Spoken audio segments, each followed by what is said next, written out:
Hello guys, welcome to my channel. This is the 29th tutorial in this course, and in this tutorial we are going to check out the remaining bitwise operators, the left shift operator, the right shift operator, and the unary operator. And as you can see, using code blocks, I've saved a file and I've given it the name bitwise underscore part2.c. On line 1 in this file I have my header file, on line 2 I've put in the main function, and on line 3 and 4 I have my curly braces. So between the braces I'm going to type in my code. And to understand the bitwise operators that we're supposed to check out, we would have to declare an integer variable, and to do that I'll have to type in int space. I'll have to give it a name to my variable, so I'm going to name my variable a. I'll type in the equal to symbol and give it the value 60, right? So I've declared initialize this variable, and on the next line I'm going to use printf to display a string on screen so that I know what I'm doing.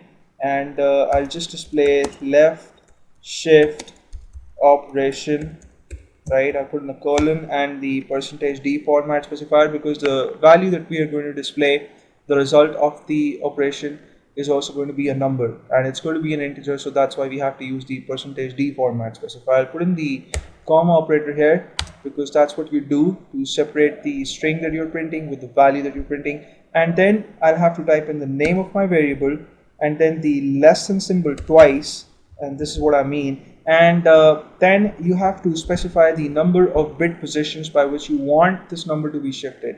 So if you guys have seen the previous tutorial in this course, then you would know that I discussed that there's this article on Wikipedia, Bitwise Operations in C, in which all the bitwise operations have been explained. And it's a wonderful article, so please give it a read if you haven't already. And the left shift operation basically removes bits from the left and it adds bits to the right. And it's a very simple thing to understand, but I'm not gonna discuss how to do that on paper. Instead, we're gonna see how C performs it and what it actually means.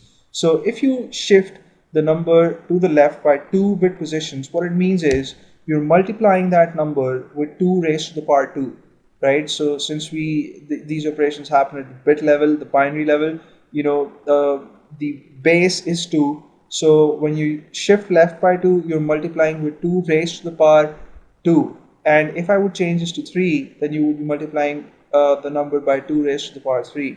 So the result of 2 raised to the power 2 is 4, right? So the number that we're considering here is 60. So the result of this operation should be 60 times 4, which is 240. And if I would click on build and run, and you would see that in the output window, I see that left shift operation, the result is 240, right?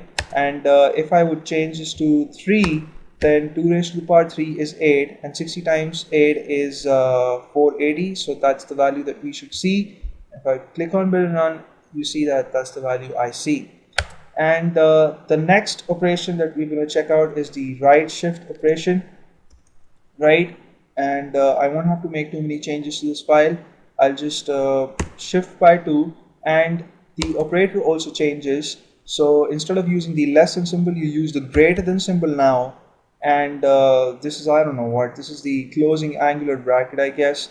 So that's another name for it, but this is how it looks like, right? So this is what you have to put if you're interested in shifting your numbers to the right. And the right shift operator, again at the bit level, it removes bits from the right by as many positions as you specify after your operator, and it adds bits to the left. So that's what it does. And if you want to know what the kind of effect it has at the decimal level, then it divides your number with 2 raised to the power the number of bits that you've specified. So in this case, I've specified 2 here, so 2 to the power 2 is 4. So our number 60 would be divided by 4, right? So the result of this operation should be what, 15. And if I click on build and run, you will see that in the output window I see my result, right shift operation colon 15. And in case you guys are wondering, that this number is an even number, so it can be divided by another even number.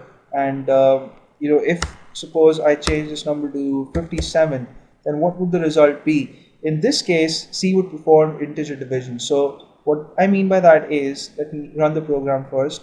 You see that the result of the operation is 14, and that's because 57 when divided by 4 is 14 point something, right? Because 14 times 4 is 56. So 56 is exactly divisible by 4, but 57 isn't. But since C would perform integer division here, you would see that you would get the result as 14. The last operation that we're going to check out is the unary operation, and I'll have to make some changes here. I'll take out this entire phrase and I'll just type in unary, and the operator also changes. Instead of this operator just needs one operand, and what I mean by that is you don't have to specify the bits by which you want to shift or anything else. You just have to type in the negation operator, which is this, and I don't know where you have to find this on different keyboards, but on a standard keyboard you would find it next to the key 1, and you would also have to shift up. So that's what you have to do, and then you have to type in the name of your variable. So in this case I'm shifting A, so I'll type in A here, and because that's the only variable I have in my program. And at the decimal level, what it does is it adds 1 to the number and then it changes its sign, right? So that's the effect it has on the decimal level. Again, what it does at the bit level, please follow that article. It inverts each and every bit. It changes 1 to 0 and 0 to 1. So if I click on build and run here, you would see that I get my result as negative 58 because 1 was added to 57, so the result was 58, and then its sign was changed, so the result is negative 58. Again, I'll run it again, and that's the output.